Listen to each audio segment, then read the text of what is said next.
Жаман күмөн мененче аялың менен жашай албайсың.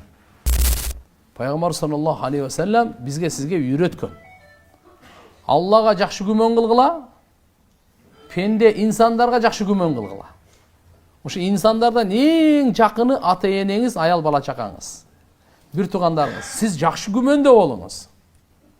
Арам күмөндө болбоң. Арам күмөн сизди кыйнап коет. Жашоо уланбай калат. Жашоонун чырагы өчүп калат туган, Ошон үчүн жаман күмөндө неме кыла бербеш керек. Ошого баягы такыбалык менен иншалла аракет кылыш керек. Качан иншалла жубайлардын ортосунда Алладан коркуу сезим пайда болмоюнча дүйнө ахиретте маселе чечилбейт.